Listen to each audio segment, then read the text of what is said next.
Okay, enjoy it.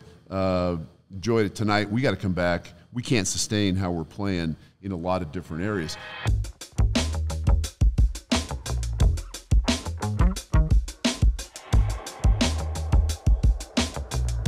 All right, Mr. Logan, we are back for another episode of Broncos X's and O's. You've been calling Broncos games for 30 years. Have you ever been a part or seen anything like that?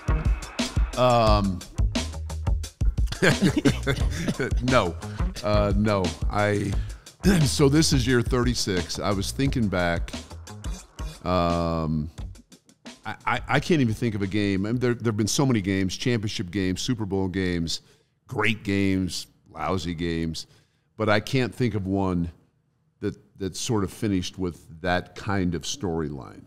Now, when they were down 19-0 at the end of the third, I did bring up on the air because my memory, I don't know why, but I remember a game, and it was in '83, and that was Elway's rookie season.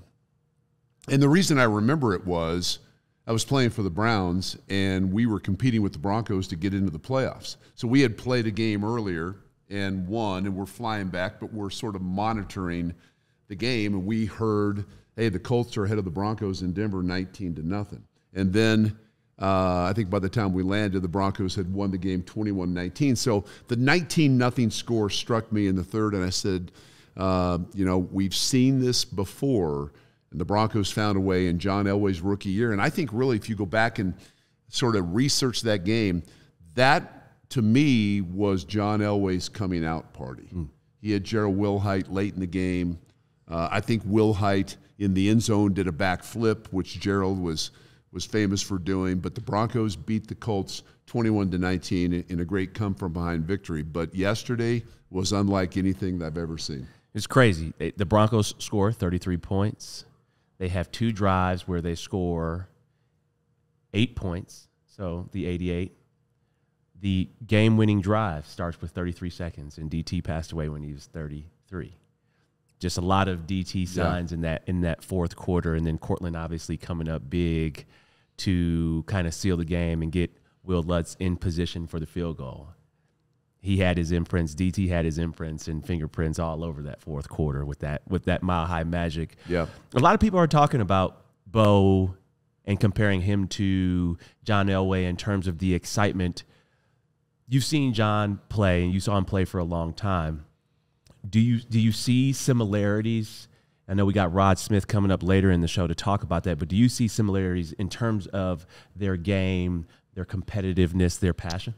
Yeah, I mean, I think you could say you see similarities in terms of the competitiveness, the fire. John was uber competitive.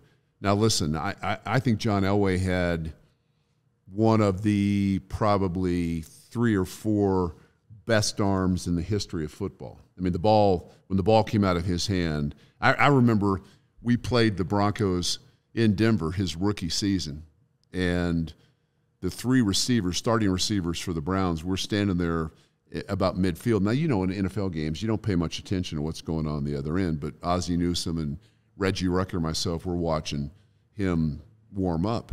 And he has a 7-step drop, which those, they don't do that anymore. But he throws an outcut that was about 45 to 50 yards in the air. And the thing was just like a laser. And I remember looking at Ozzie, and Ozzie looked at Reggie, and Reggie back to me, and it's like, man, oh man, we said some things that I can't say on the air. Look at this dude, how he throws it. So nobody to me has that kind of hose. But Bo, I think he's got something that we've seen more than once. So it's not like, this was a one-time thing for Bo late in the game, and, that's not sustainable. It's not sustainable to score 33 points in a quarter. That's the all-time mark in Broncos history in a single quarter. But I think the key will be, how does Sean get to the fourth quarter Bo? What can he do as a coach that can sort of unlock this young quarterback and the offense in general? Yep. That's why he makes a lot of money.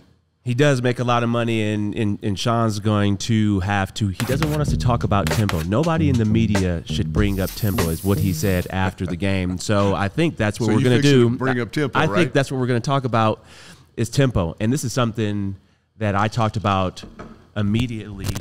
I talked about on the watch along because I left the stadium a little bit early to come do the post game show, and then I talked about it during the post game show. Is that Bo does really well with the tempo.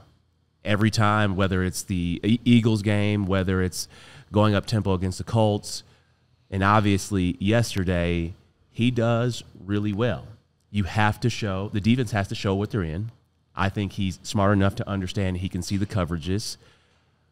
I think also it allows him to use his feet more, I believe, is when he is up tempo. Obviously, you have the one designed QB run, but then the one scramble where he actually does a little Deion Sanders on the sideline. He high-stepped a little bit. He high-stepped a little bit, and I was like, now he's comfortable. He's got his swagger about him.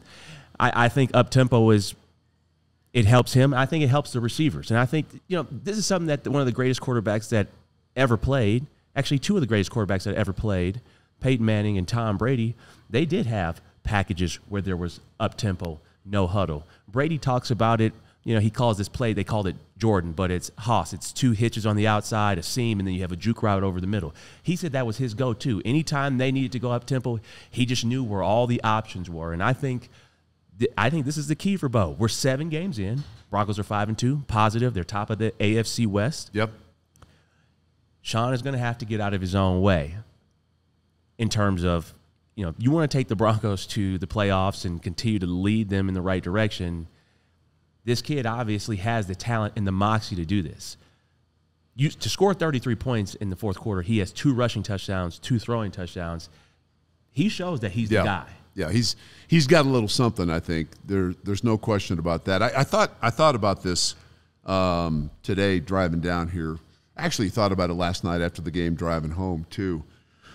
So when you think of Sean Payton, right, he's got the reputation, and I think he's earned it, of being a brilliant offensive mind. If you go back and you played for him, you go back and look at a lot of the stuff he did in New Orleans, man, I mean, from an offensive standpoint, I mean, if you break it down and look at the All-22 and see what they did, I mean, there's some stuff, all right? It's really, really good. Now, you fast forward, and here he is in Denver, and I would say Sean is a schematic-heavy offensive guy, right? He likes a lot of different personnel groupings. He likes to outthink the other sideline in terms of the coaching staff. A lot of coaches do on both sides of the ball. He wants to pressure that other coaching staff to have to look and see, like, okay, and everybody sits upstairs and they talk down to the guys on the sideline, what personnel group's coming in, okay, and then identify, who we're going to substitute. He likes to outthink the other staff, which I think is fine. And I think he likes to control, very much so, things on offense. Now, Bo has a little bit of backyard stuff to his game. Mm-hmm. He's that kid in the backyard that throws it and bounces it off the tree, and then the receiver catches it, and then he says, "Well, that's a touchdown." I don't care. It hit the tree. It doesn't matter. The tree's like in the playing field. Yeah. So Bo's got a little bit of that. So how do you marry those two sort of things, right? I think I'm with you on this. I think within reason, I think you have to turn him loose a little bit more. And you got to figure out, even the running game is better in the second half. You go back and look at J.K. Dobbins. Before yesterday's game, J.K. Dobbins had 27 carries on the season that were 6 yards or more. All right, 27 carries, pretty good. 6 yards or more. I think that's top 5 in the NFL. 20 of those 27 carries have come in the second half. So you just, even though Sean doesn't really want to talk about the tempo, and I get it, and every coach in the NFL, they want to control the narrative in terms of what the press is going to ask and how they're going to ask it. And when I get it. Every coach does it. But the reality is there's something to this team in the second half that we just haven't seen yet. And Sean's got to find out quickly how they can get that kind of play in the first half of the game. Got to find out quickly. What do you think about quarterback runs? I was actually watching, and I saw Alex Smith talk about this, and he wants Sean to use Bo's athleticism more. He says when Bo scrambles over 9 yards a carry, yep, he's only scrambled 15 times in the first 7 games. But Alex Smith goes on to talk about this creates nightmares for defenses. It forces defenses to play man-to-man, and then that's going to make and help Bo with his decision-making. And then somebody else said that Josh Allen, early in his career, this is the template, is that you use the quarterback runs, you use the RPOs, and you use all these options and different plays or different ways to have the quarterback run, which then will open up the pass game. And as Bo continues to develop as a passer, then you can add the complexity. Then you can add all the different personnels. Then you can add everything. And then also I watched a clip of Drew Brees talking on ESPN, and he said quarterbacks in the league need about 50 really good starts for you to really know what you have. Yeah. So for people out there who are criticizing Bo after his first, 24, 25 games, just relax a little bit. Drew Brees saying 50, you need 50 legit starts to know that what you really have in Bo. But clearly he has the talent and the ability to be a franchise quarterback. And when you see something like that, when you see him score 33 points in a quarter like that, the only game that I could recall off the top of my head was Payton in Indianapolis against Tampa Bay on Monday night when they had that huge comeback. I don't know how much they were down. They were down 21 in the fourth. Yeah. And then came back and won the game. So he's got some moxie to him. And then I don't know what he was saying on the sideline to the Giants after he scored that running touchdown, but I saw him staring down. I don't know if it was Jackson Dart or one of the pass rushers, but yeah, there was a little something there. Yeah, you like guys like that when they're on your team. Yeah. You hate them when they're on the other team. Yeah. Right. I think it's part of the enigma here. I think it's part of the dilemma. I really do. I think Sean was so good in New Orleans, but he had one of the great processors, one of the great pocket passers in the history of our game. Oh, the most accurate quarterback ever. Yeah. I mean, Drew Brees, he was that guy in the pocket, but he was in the pocket. Mm-hmm. And he also worked in Sean's offense long enough that he really was just an extension of Sean. He saw the game, thought the game, executed the game really the same way Sean did and wanted it to be done. Drew is a different quarterback. I would say this about the run game. I think from Alex Smith's perspective, I would agree with it, but it would be a little bit like drinking your favorite tequila, right? You go out to dinner, have a nice dinner, have a tequila, a 1 or 2. Now, 1 or 2 is probably pretty good, but if you're into like 6 or 7, might not be so good. Might not be so good that night. Might not be so good in the morning. And I think it's the same thing for quarterback runs. Josh Allen is a freak of nature. Josh Allen is 6'5" and 240 pounds. Mm-hmm. You can dial up a few design quarterback runs like quarterback counter. You can run him inside. I don't want to see Bo running inside, but I think you can because of how athletic he is. I think you can run him a little bit more design quarterback runs. He's smart. He's going to get down. You just have to balance, okay, how many of these are we going to put in this game? Because you and I both know quarterbacks cannot, unless they're sort of like Josh, and I think he's modified the run game a little bit. Yep. They can't stay healthy if they're running the ball too many times, not in this league. What did you think about the first half play calling, not necessarily diving into Sean, because I watched the film this morning. So it was 81 plays, yep. 50 passes for Bo. Number one, I think that's a little too much. But also what I will say about the quick passing game, the screens, because I've seen a lot of people giving Sean a lot of heat for the screen passes and these passes for 5 yards or less. Number one, the receivers have to catch the ball. Yep. Number two, when you call a screen, it should be blocked properly. And I'm going to put some screenshots up for the people because Dave and I have already seen this. Dave called the game yesterday, and I watched the film. If you block the screen up correctly, it actually works. You have to be a willing blocker. And us as receivers, that's the only way you can continue to stay on the field. At least the only way I actually made the team was being a blocker. They didn't have their let's just say this. The receivers were big at the end of the game, but they didn't have their best day blocking. Yeah. None of them. Yeah. And I think a lot of people need to understand that, from what I saw and what I watched, there were a lot of opportunities for big plays if things are blocked correctly. The one screen that does happen at the beginning of the game where Marvin Mims catches the ball and gets the first down, it's blocked correctly. You got 2-on-2, Marvin makes his guy miss. The other ones, Evan Ingram olays the guy, goes right through him. Bowles and Troy Franklin are out there on the screen to the left early on in the game. The defender splits them. You cannot – plays are important, but you also have to, as a player, you have to execute. Yep. So I think people need to understand that and know that. And even I pulled out this play right here. This ball gets batted down, but you got everybody open right here. And this is a play on 3rd down, I think 3rd and 6. You got 2 slants right here, and you got Pat Bryant up there in the slot on a big box fade. But a lot of people would talk about Shauna's play calling and, things aren't schemed up or they're not open. No, actually, people are open. This ball got batted down. So everybody has a role to play, which I think is super important for people to understand. Yeah, I also think it's not, although the head coach and the play caller, in this case, are the same, and so head coaches and quarterbacks are going to get criticism more so than anybody else, and so they both understand that. But I agree. This is not, to me, it's not. You can look at it and say this is a Sean problem. I mean, does he have to figure out a way? I mean, coaches in the NFL are paid to find ways to win games. Period.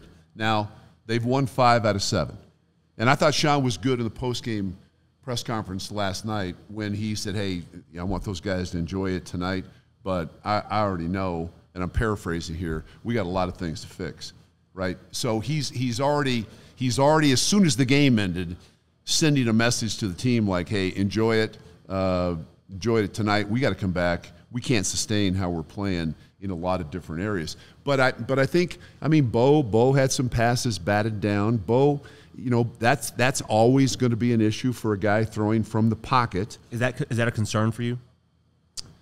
I think he can improve on finding lanes when he's in the pocket. You have to literally at times, and I never played quarterback in the NFL, but I've played for really good quarterbacks and talked to them. You've got to be able to see through the trees and find lanes. And sometimes it requires a different arm slot. I wouldn't worry too much. How many were there? 8 or 9? There were too many batted balls yesterday. But to me, that hasn't, over the first part of the season, that hasn't been an issue that I would spend a lot of time worrying about. What about the defense? I thought, you don't see them get scored on a lot. And, for the Giants to score, 32 points. Thoughts on the defense? I think Talanoa Hufanga's playing at an all-pro level, and wish that they came up with a couple of picks towards that on that drive that Jacksonville actually ended up scoring on. But thoughts on the defense's performance? I thought they did a really good job of actually keeping him in the pocket. I know a lot of people wanted more sacks. They actually had 4 sacks, I believe, right? Yep. But I know when you have 9 sacks the week before, you think that it can happen every week. Yeah. But I thought they were pretty solid. I think there were some blown coverages and there was some miscommunication. I was actually in the suite with the no-fly zone, and they were pissed. They thought Vance overdid the game plan, and their reasoning, and who was talking the most, was Aqib Talib. Really? Aqib said, I don't know anybody. I don't know any of their receivers' names. So that's a fact. I want you. He's like, dial it up. What would Wade do? Dial it up. We're going to blitz them. We're going to play cover 1. And if they beat us like that, we'll live with it. Yeah, I think I would agree with Aqib on that. When I was getting ready to call the game, looking at the chart, I'm thinking, I have never, which is really rare, I've never heard of some of these receivers. Yeah. Like names that I've never heard of in the league. Doesn't mean they can't play, it just means that nobody knew much about them. I don't think the defense will be happy with the way they played. I think that when you talk about, they did a decent job on Scatterbo. He got away for one run, but for the most part, I thought they were physical in the box. He's a load. He's a little bit quicker athletically than I thought. I'd never seen him in person. Mm-hmm. When he can dip to the outside a couple of times, when they didn't set a strong edge, it's like, okay, wow. And then he obviously hard to get in the ground. But I think when you look at the long touchdown, I think it was a 44-yarder to Bellinger. It's blown coverage. Yep. Now it looks like they're in 3. Again, when you go back and try to establish, exactly what coverage are they in, and then what are you asking your players to do? It looks like they're in 3, and it looked like Talanoa jumped up on the dig route, and the tight end in the seam just kept on running. Dart bought himself enough time, stepping into the pocket and kind of scramble a little bit, and then it was an easy pass. So they won't be, as good as they've played this year, they won't be happy. They won't be happy with the points, although the touchdown that I thought might have clinched it for the Giants is a ball that deflects right off the hands of a receiver and right into the hands of sometimes things like that are going to happen. But knowing them a little bit, I don't think anybody in that defense is going to be happy this week. Yeah, it was a really weird game. You have the tip pass that Troy Franklin catches for a touchdown, and then the Giants player who catches the touchdown off the tip pass. I didn't like Jackson Dart's celebration after the tip pass that went for a touchdown, because he celebrated as if he threw it on purpose like that. It's like, no, your receiver dropped it. That was luck. But yeah. I think the Giants got something. I think they got a kid with some moxie as well. And I do too. Yeah, I like him. So I want to give a big shout out to Taco Bell. Man, I love Taco Bell after a late night and after a Broncos win. You have a couple drinks, then you're heading home.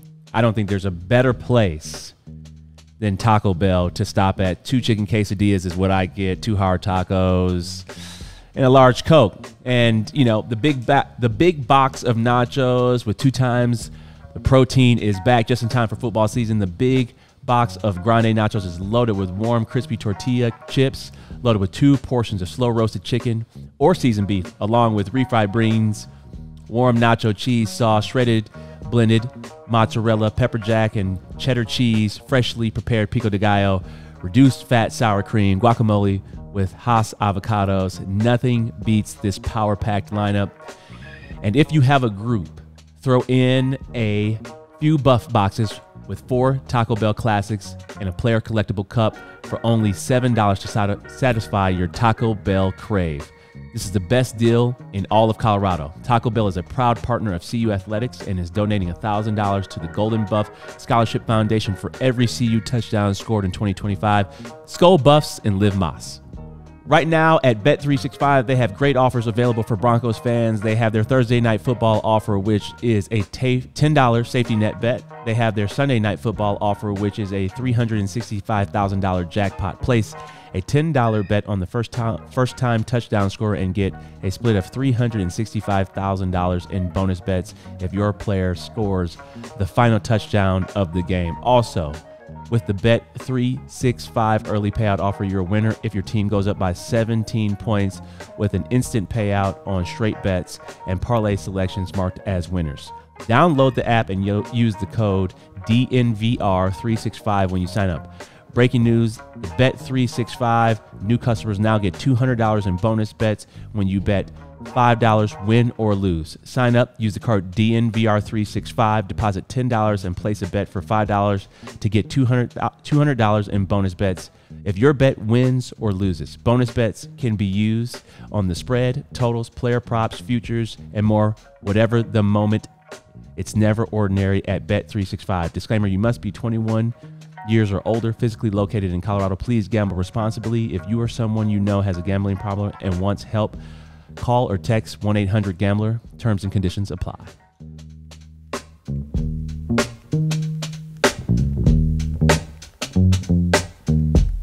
Rod, man, really appreciate you joining with Dave and myself on Broncos X O, man. Have you ever been a part of seeing the game like that? Man, we had a game like that in college, and I remember boy Jerry Kahalo caught a touchdown at the end of the game, similar.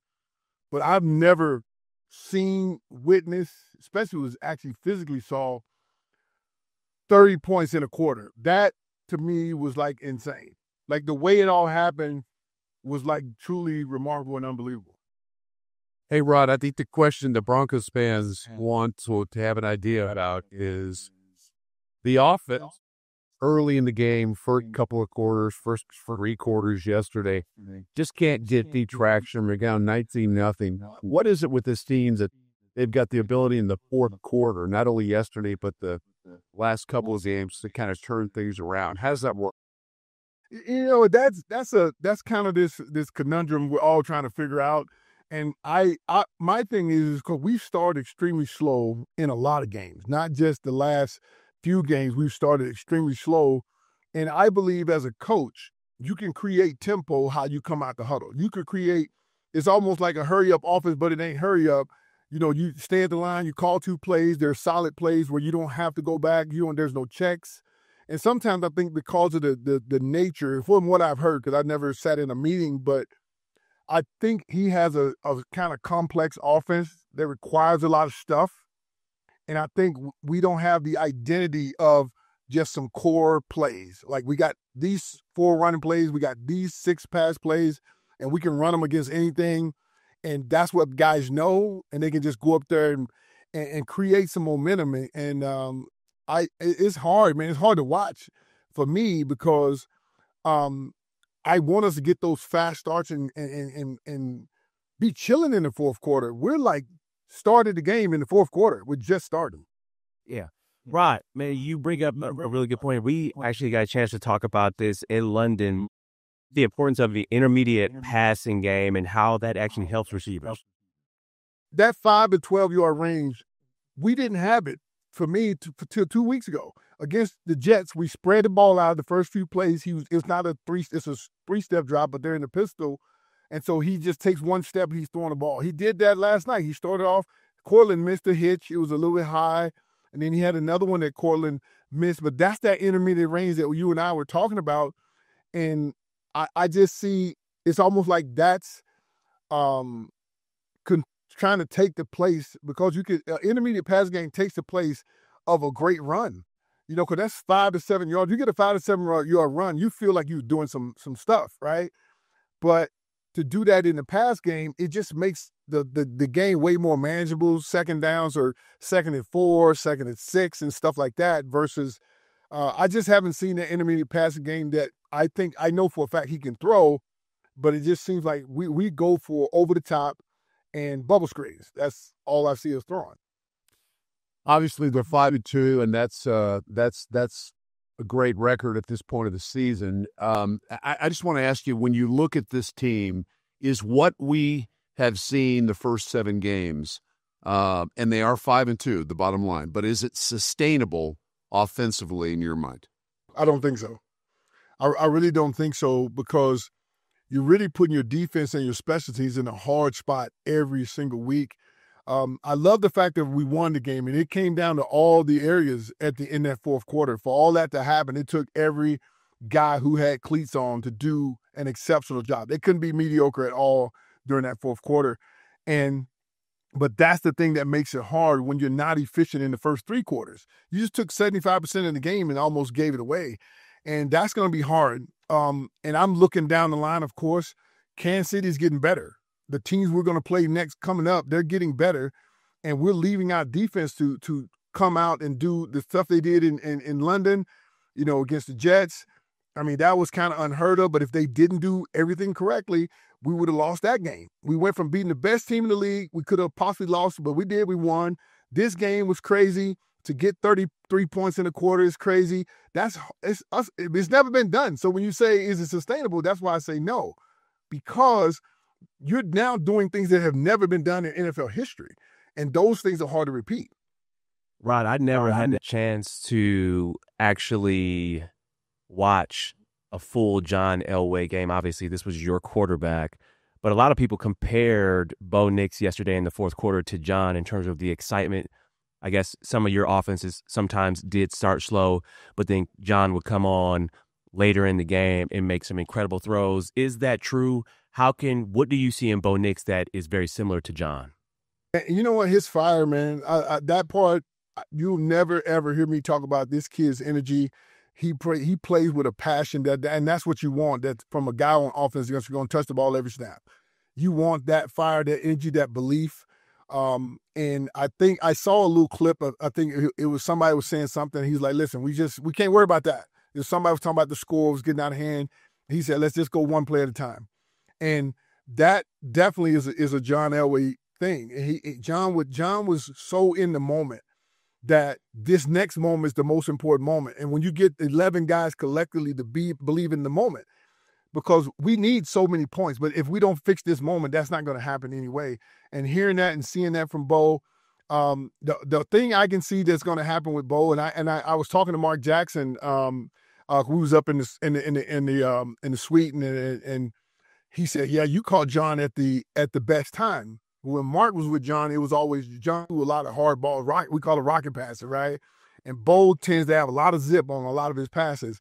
I said, man, in a year or two, he gonna get that touch where he can just lay it out there real nice and it's easy to catch. That's the John I got to play with, and I can see that happening for Bo. You've seen him put a little touch on some balls right now, and he's getting more and more reps. He's getting better, and I just know every guy on that team, every guy, coaches, staff, even the fans, we believe in him so much that we believe he can make these things, these throws, these comebacks like he's doing it. And if we didn't have a guy like him, to be honest, at quarterback, there's no way we would have won the game yesterday.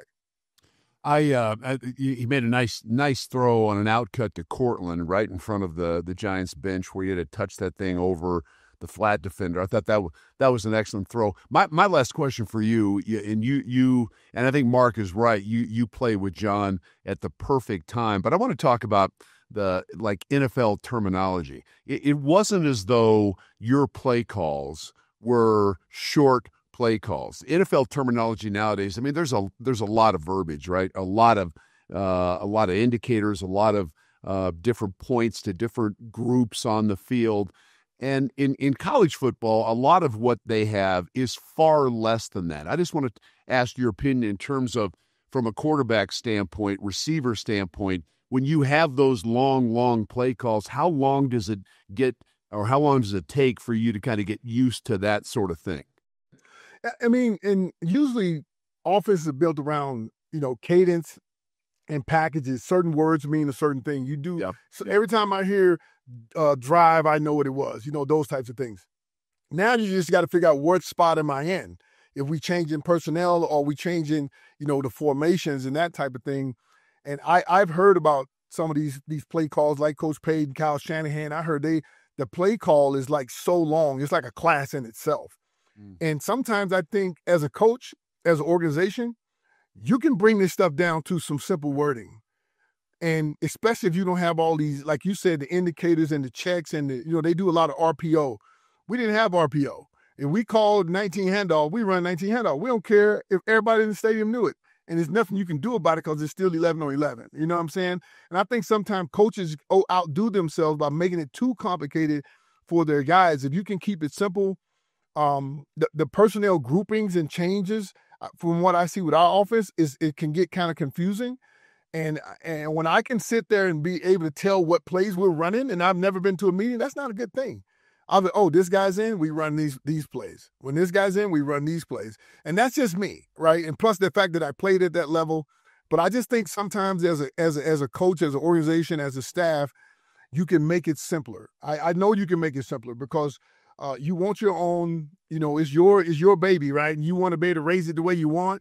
But sometimes you can make it easier on the babies, right? And we got a lot of young guys, and I'm just glad to see, especially at the end, my man Cortland came through big time. In London, he didn't get much targets, didn't get much touches, but started off the game a little bit off. Ball touches and hits the ground. I know he's going to come back, and for him to do that, and him and Bo, the connection that they have, man, is special. But the other guys around him, did their thing. Ingram came along at the end, but everybody had to be perfect at the end. And we want to get to a point where we don't have to be perfect at the end, but we can still be good enough to win games going away where we're up, 15, 18, 20 points going into the fourth quarter instead of down 20 points going into the fourth. Rob, my last question is, what did it mean to see DT going to the Ring of Fame yesterday, and talk about, just the impact that he had on this organization and who you knew him to be? Oh man, I wasn't crying. I was under my shades. Just seeing his mom and the family, and I'm watching the video. Man, the video gets me every time because this is the young man who came to me, very similar to you, Benny. He came to me and said, "Hey man, look, I need some help." He was a first-round draft pick who came to me to say, "Hey man, I need some help with what I'm doing with my feet and getting off the ball and these things," and we built that relationship. It started with sports. It started with the game, but it turned into more than that. Just him, the man, as they call him, and the way he grew up as Bebe. I didn't know him as Bebe. I grew up with a guy named Bebe, and so I know that he's a special young man. And everybody always talking about the smile. Going over to the Boys and Girls Club, you see this big picture, the mural of him up in there, and that's who he was, man, just 24/7. And literally, it was a couple weeks before he passed that me and him was on the phone. He was at home chilling. I think it was Monday Night Football or something was on, and him and I was on the phone, and I was just asking him how he was doing, right? Just how you doing? And he was content with, because this was before, but he was announced his retirement. It was right before that, and I was like, wow. I said, so you sure? Because I'm always like, I want guys to be sure that it's over when you say it's over, and had a great conversation.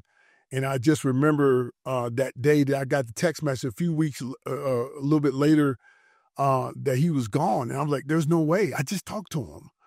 And he was just such a special person for me, man, because of his approach to life.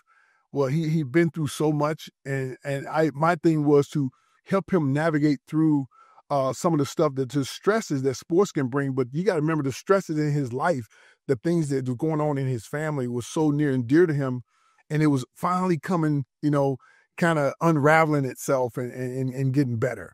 All the stuff with his mom and all that stuff. And he was just, just so thankful and grateful and blessed to be in the position he was in. And my last thing was, the last conversation we had was he was perfectly content with ending his career the way it ended. And, I wanted to see him do more. I wanted to see him break every record that he could. And the best thing about him was he was a friend. I think everybody who met him felt his heart, and he wore his heart on his sleeves, and he was just a great man, a great person. He just had to be a football player. Rod, man, really appreciate you joining us. No problem. My guy. Appreciate it, Rock. Shout out to the Gold Crown Foundation. Are you a parent of a 4th through 8th grade kid, or are you someone listening who wants to play in a great competitive basketball league here in Colorado? Sign up for the Gold Crown Basketball League today. The Gold Crown Foundation was started by Bill Hanslick many years ago, and it still continues to be a staple of our community. They have divisions for our 4th through 8th grade teams. They have feeder teams for high school and gold, silver, and bronze divisions. You can play in both high school gyms and at the Gold Crown Fieldhouse. Gold Crown also has leagues in volleyball, golf, flag football. It's a nonprofit organization that serves 18,000 plus kids annually in the Denver metro area.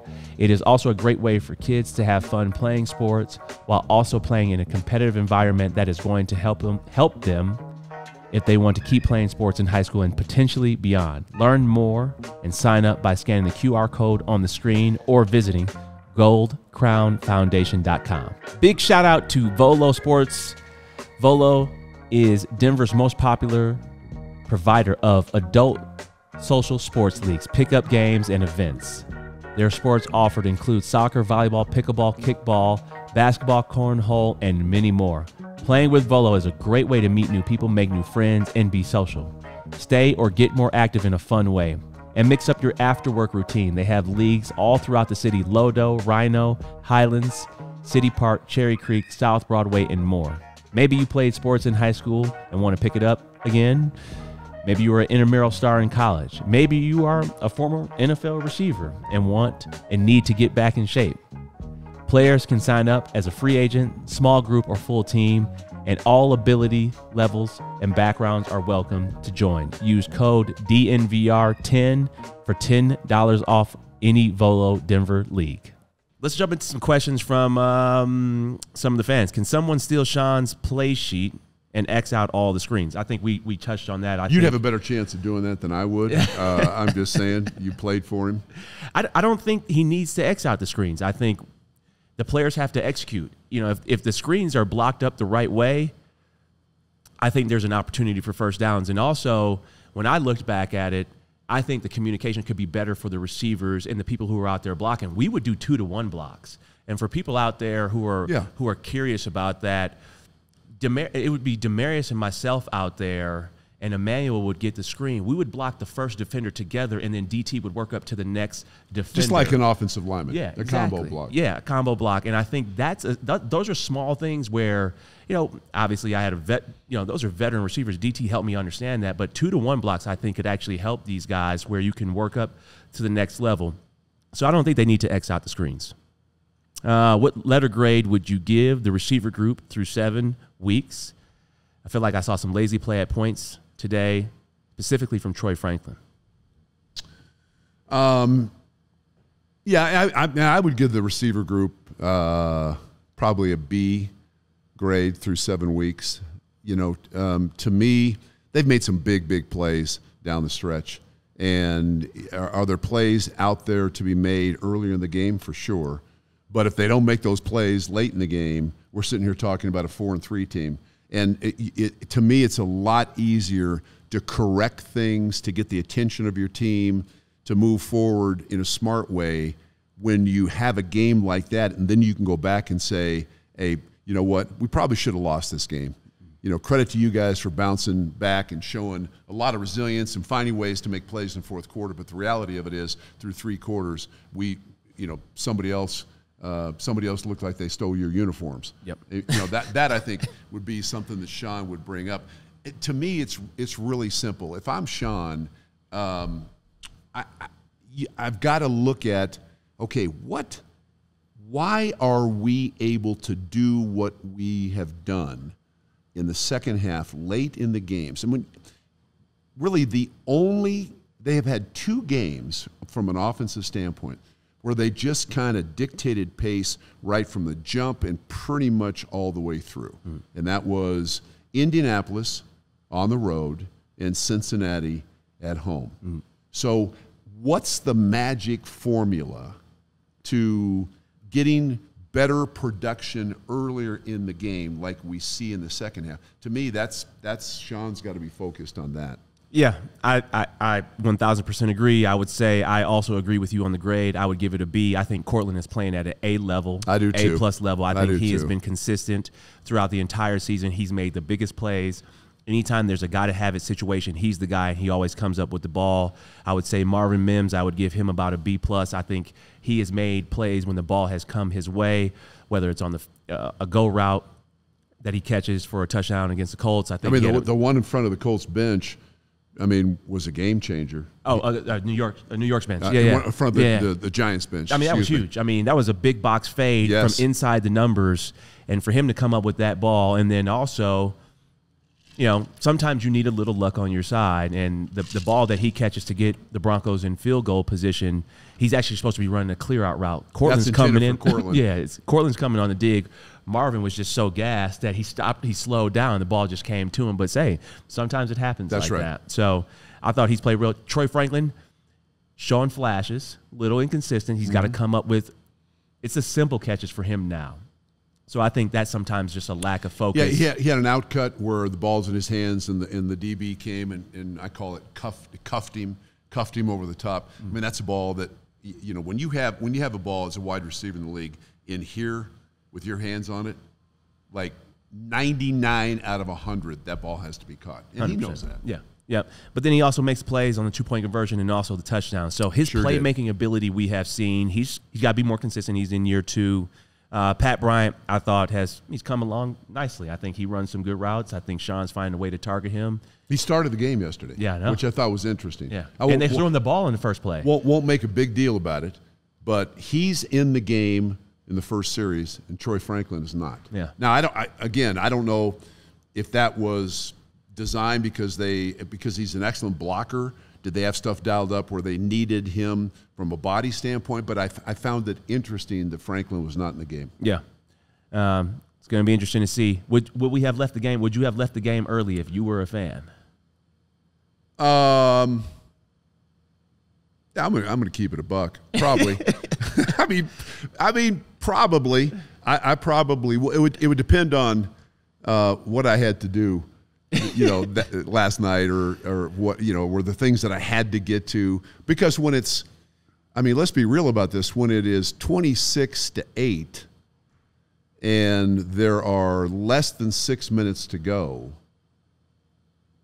the last time that all those things happened in a game and the team that had 8 was able to come back and win, it's been 1,302 straight games.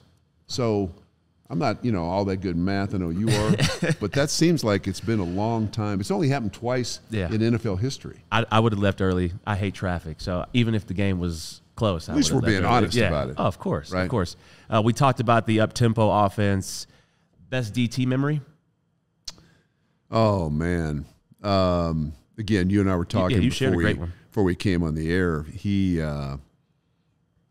was such a great player. I think the touchdown reception against the Steelers, on the play fake, first play of overtime, Tebow throws a strike, and then just the natural athletic ability of a big, fast wide receiver taking over, and the Broncos win a playoff game that I believe going into that game they were like an 8.5, maybe a 9-point underdog at home, which I had never seen before with this franchise. So he made so many big plays on the field, but he was I thought he was he had such an awareness to him. And I told you this story. We had the Broncos had gone to Kansas City in a game, and we were playing in a state championship game the night before, and we won the game. So I had to catch a flight from Denver to Kansas City, call the game. The Broncos lose the game. It's a night game. And so, nobody's in a very good mood flying home. So I just sit back in the back and I put my earphones on and I'm watching a movie. And I don't even look up, and I feel this tap on the shoulder, and I look up and it's DT. So I take my headphones off. He goes, "Hey, man, congratulations on that win yesterday. That's really cool." And so we talked briefly, and he went back first class and sat down. I'm thinking, who does that? These guys, that's a high school thing, right? They just lost a tough game, and yet here he is just taking 45 seconds to walk back to coach in the airplane, and just say, "Congratulations, I think it's really cool." So he was always one of my favorites before that, and certainly will be forever. A lot of people asked me this weekend what my favorite memories were, and it was hard for me to come up with favorite memories because I was with him a lot our 4 years as teammates here, and everything that he did, I tried to do. Sure. Even from just rolling my practice jersey sleeves up, and how he used to have it tucked. So then before every practice, he would tuck my sleeves in for me, so it looked just like him. So that's how the league works. Yeah, you know that 100%. Just quick 30-second take on this upcoming game against Cowboys. I know the Broncos better be ready, and they better be ready to score. The whole fourth quarter comeback thing will not happen against this Cowboys team. You got Pickens and CeeDee Lamb, and you got Javonte Williams coming back, who's been playing extremely well. Dak Prescott has the same passer rating that Lamar Jackson had when he won his first MVP. They are playing at a high level. If the Broncos don't score enough points to get off to a faster start, it'll be 44-0 in the fourth quarter. Yeah, I think you can say this about Dallas. Dallas offensively is as good as any team in the league right now, which makes them really dangerous. They can run it, they can throw it. Dak is, as you said, off to a great start. So when you have a game like that, the pressure is going to be in the Broncos defense, but the offense of the Broncos has to step up and understand, A, we got to keep Prescott and the Cowboy offense off the field, and B, we've got to score. So to me, the offense, we used to say, which side of the ball wears the hat in this game? To me, it's the Broncos offense that wears the hat, because I'm with you. This is not going to be, a 13-10 game. Dallas, even as good as the Broncos defense has been, the Cowboys are going to score points. They score on everybody. 100%. Vance Joseph would love to see. I'm curious to see his game plan and the way he attacks this Cowboys offense. It's going to be interesting to see. Everybody, thank you for joining another episode of Broncos X's and O's with KOA's own Dave Logan, and I'm Bennie Fowler. Appreciate you guys. Have a good one. all silly like the mayor.